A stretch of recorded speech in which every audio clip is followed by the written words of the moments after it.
This scenery before our eyes is Formosa, Taiwan's Meihua Village in Jianshi Township, Hsinchu.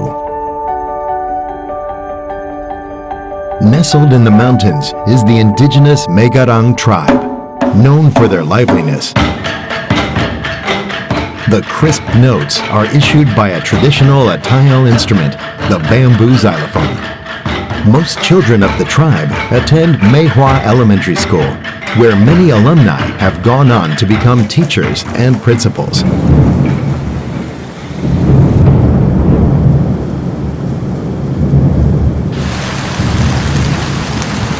Meihua Village, also known as Megarang tribe, can be traced back to the Qing dynasty. The Atayal are divided into 6 major language families. In Jianshi Township, Hsinchu, Suli Atayal is spoken only in Meihua Village. This century-old tribe and school are situated in a large-scale potential landslide area. Natural hazards are closely associated with the tribe's survival. To protect this highly cultural valued tribe, the Soil and Water Conservation Bureau, Council of Agriculture, devised a mitigation plan against the large-scale landslide area.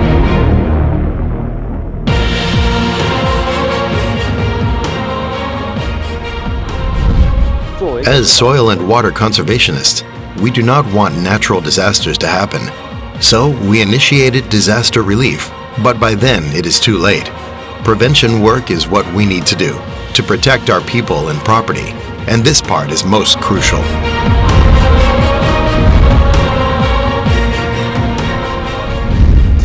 The school, as we can see here, was originally damaged.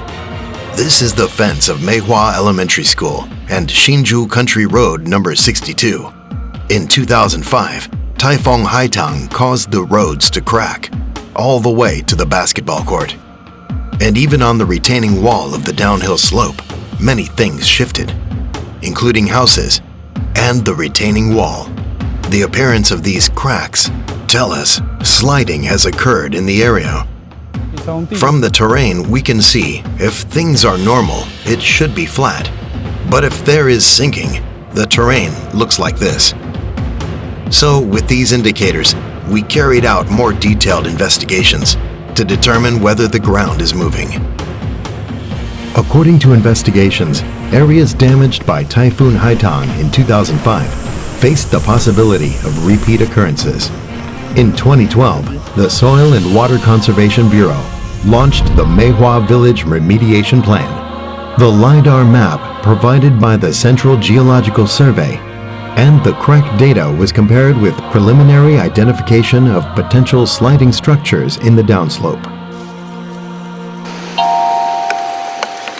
This data reading is for groundwater levels.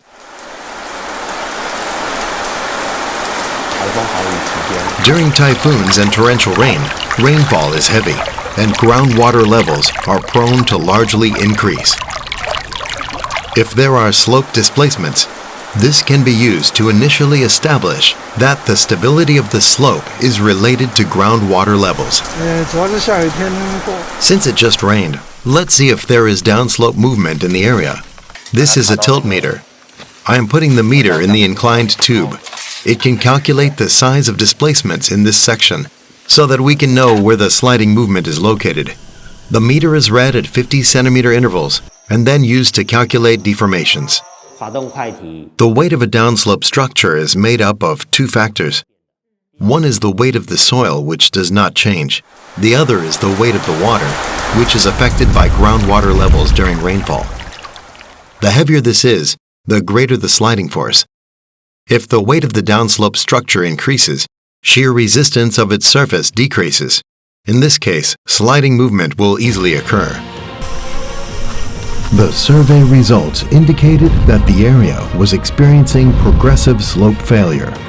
Marked as S1, the toe of the slope already showed signs of instability, such as seeping and bulging, and apparent downslope movement.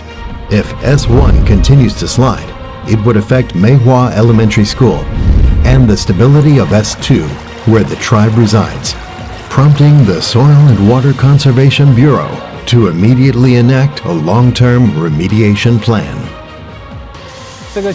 When examining this area, we realized there was a large excess of surface water. If the water here can be diverted to a ditch, less of it enters the ground.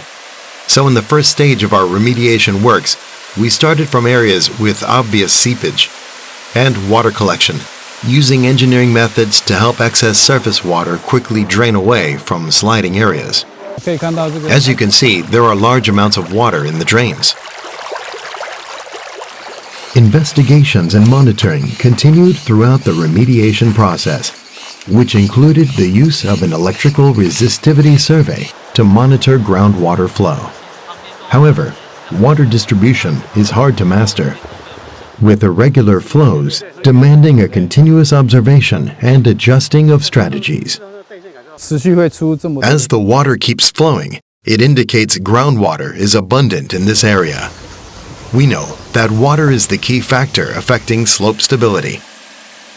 But to understand how it moves and distributes in the ground is a challenging task. We start with signs shown on the surface and water converging at lower points, such as pits or streams, where the geological structure is more fragile and easier to penetrate.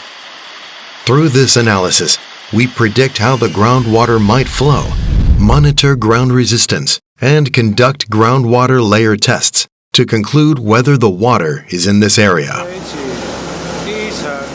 After determining how groundwater flows to improve slope stability, the next stage is to strengthen drainage of mid-deep groundwater.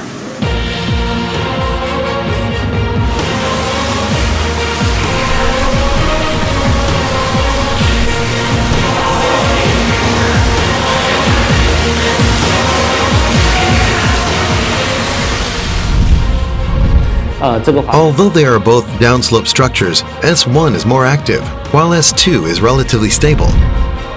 In the beginning, our water collection well was built in S2.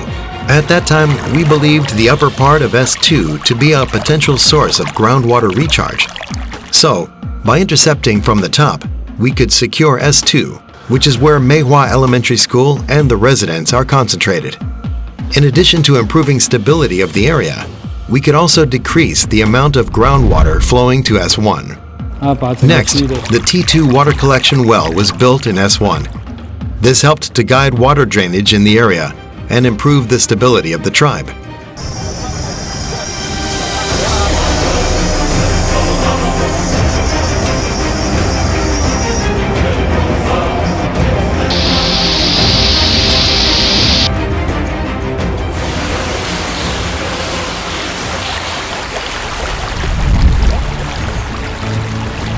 Remediating the toe of the slope is the last line of defense to conserving Mei Hua Village.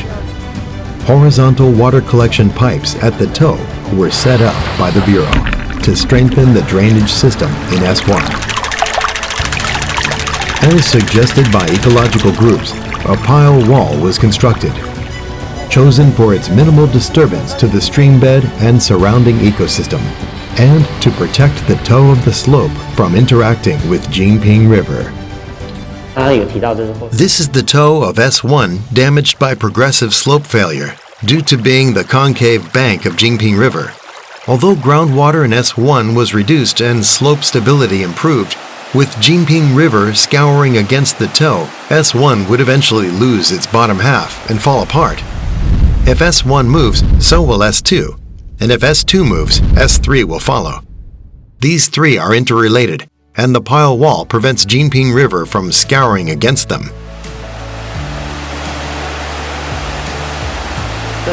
This is an automatic monitoring station.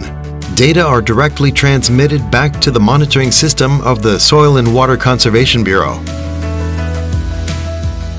Given the unpredictability of the weather, the automatic monitoring system can upload data every 5 minutes and alert residents in case of an emergency evacuation. It is an added precaution.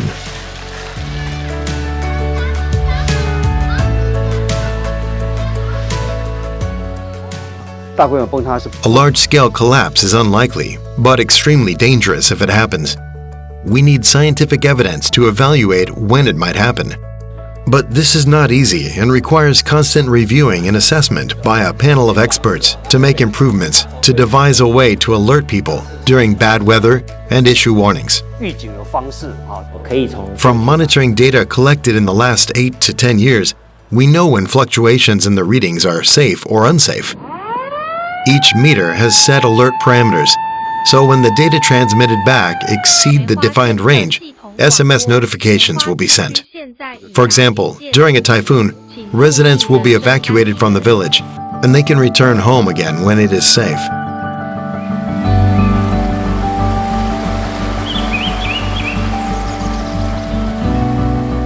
Before large-scale construction began, the opinions of local elders and ecology groups were considered.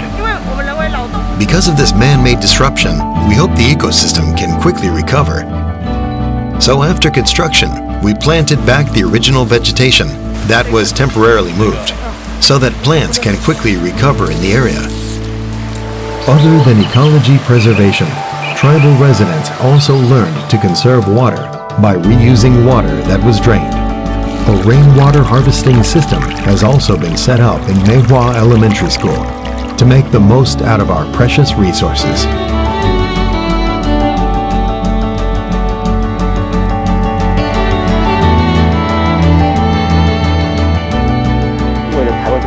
Protecting our land here in Taiwan is the lifelong mission of our dedicated conservation team.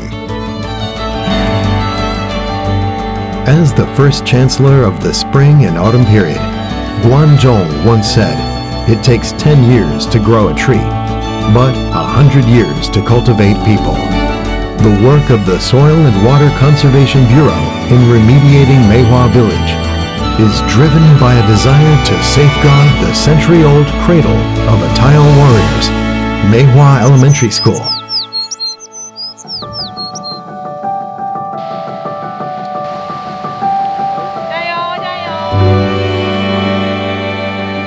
And a wish for Megarang tribe to last for centuries to come.